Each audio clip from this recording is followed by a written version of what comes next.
எல்லாருமே நார்மலுக்கு சும்மா தான் இருப்போம். ஆனா வந்துட்டு நைட்டு தூங்கும்போது தான் பிரேக்ஃபாஸ்ட் நாளைக்கு என்ன பண்ணலாம், லஞ்ச்ல என்ன பேக் பண்ணலாம் அப்படின்னு பிளான் பண்ணுவோம்.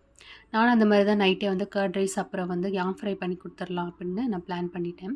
தூங்கிட்டேன். அப்புறம் ஜனனியோட ஞாபகம் காலையில தான் வந்துச்சு. அவளுக்கு நல்ல கோல்டு. அதனால கண்டிப்பா தயிர் சாதம்லாம் தர முடியாது. இப்ப வந்து ரீசென்ட்டா 2 வீக்ஸா நான் வந்து ஃபுல்லா ரைஸ் வெரைட்டிஸ் தான் அவளுக்கு லஞ்ச் குடுத்துட்டுருக்கேன். கண்டிப்பா போர் அடிச்சிரும் அப்படின்னு. நான் என்ன பண்ணேன், ஸ்பெஷலா தோசை மாதிரி பண்ணி குடுக்கலாம் அப்படின்னு காலையில எந்திச்ச பிறகு தான் துவரம் பருப்பு கொஞ்சம் எடுத்து அலசி ஊற வச்சிருந்தேன்.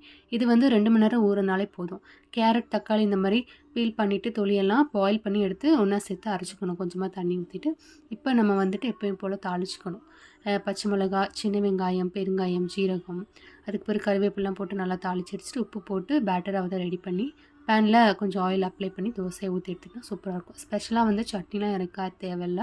நம்ம வந்து வெறுமனே சாப்பிடலாம் ரொம்ப நல்லாயிருக்கும். லஞ்ச் வரைக்கும் சாஃப்ட்டா இருக்கும் அவங்க சாப்பிட்றதுக்கு. அப்புறம் ஞா ஃப்ரை கொஞ்சம் ஃப்ரூட் வச்சுட்டு பேக் பண்ணி